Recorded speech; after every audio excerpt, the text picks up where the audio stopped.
तुमने मुझ पर एतमाद क्यों नहीं किया? अरमान ने गुस्से से चीखते हुए कहा। सनदरी की आंखों में आंसू भर आए।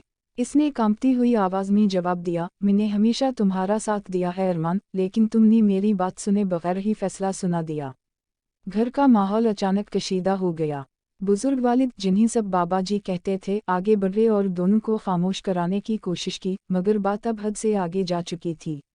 हमजा भी वहाँ मौजूद था। वो खामोशी से सब कुछ देख रहा था, लेकिन इसके चेहरे से लग रहा था कि वो इस झगड़े के पीछे छुपे राज को जानता है। सनदरी रोती हुई कमरे की तरफ चली गई, जबकि अरमान गुस्से में घर से बाहर निकल गया। किसी को अंदाज़ा नहीं था कि ये मामूली सा झगड़ा आने वाले दिनों में पूरे ख़ानदान की किस्मत बदल देगा। कुछ दिन बाद एक खौफनाक हादसा पेश आया। रात के वक्त अरमान की गाड़ी को हादसा पेश आया और वो शदीद ज़ख्मी हालत में अस्पताल पहुंचाया गया। जैसे ही ये खबर घर पहुंची, हर तरफ कहराम मच गया। सनदरी के हाथ से पानी का गिलास गिर गया और वो बेइख्तियार रोने लगी। अस्पताल में डॉक्टर मुसलसल कोशिश कर रहे थे। बाबा जी दुआ में मसरूफ़ थे, जबकि हमजा खामोश खड़ा अरमान को देख रहा था। पहली बार इसके चेहरे पर पछतावा नजर आ रहा था।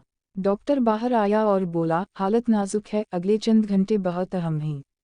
ये सुनकर सनदरी की दुनिया अंधेर हो गई। इसे याद आने लगा कि चंद दिन पहले तक वो अरमान से नाराज़ थी, लेकिन हकीकत ये थी कि वो आज भी इससे बेहद मोहब्बत करती थी।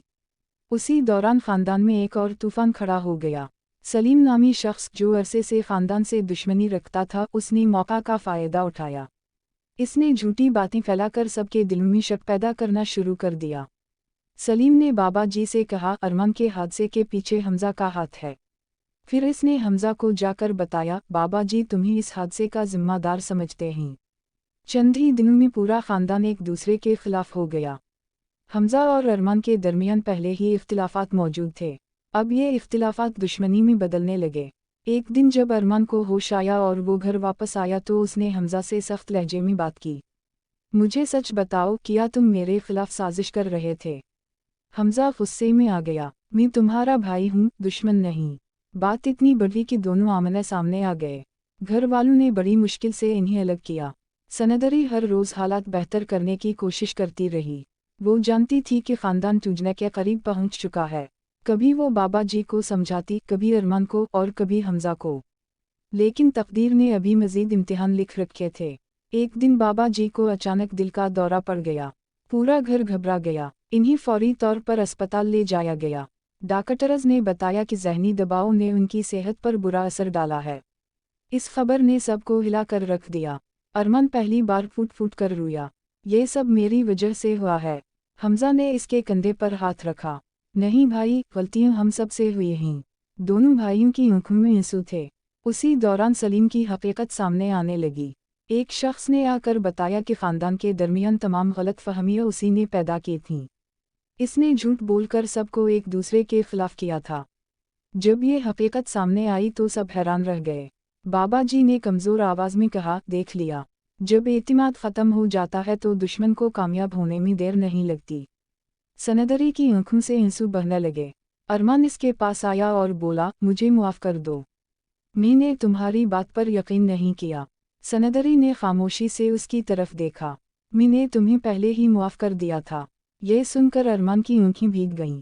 चंद हफ्तों बाद हालात आहिस्ता आहिस्ता बेहतर होने लगे। हमजा और अरमान दोबारा एक दूसरे के करीब आने लगे। बाबा जी की तबीयत भी संभल गई। घर में पहली बार खुशियों का माहौल वापस आया। एक शाम सब लोग एक साथ बैठे थे। बाबा जी ने सबकी तरफ देखा और कहा, रिश्ते खून से नहीं, एतिमाद से चलते हैं। अगर एतिमाद ख़त्म हो जाए तो अपना भी अजनबी लगने लगता है। सब खामोशी से उनकी बात सुन रहे थे। अरमान ने सनदरी का हाथ थाम लिया। हमजा ने मुस्कुरा कर दोनों को देखा। अम्मी जान की आंखों में खुशी के आंसू थे। पूरा ख़ानदान एक बार फिर मुत्तहिद हो चुका था। जिन लोगों ने नफ़रत देखी थी वो अब मोहब्बत देख रहे थे। जिन्होंने जुदाई देखी थी वो अब क़ुर्बत महसूस कर रहे थे। और जिन दिलों में शक था वहाँ दोबारा एतिमाद ने जगह बना ली थी। ज़िंदगी ने इन्हें सिखा दिया था कि मुश्किलात चाहे कितनी ही बड़ी क्यों ना हों, अगर ख़ानदान एक साथ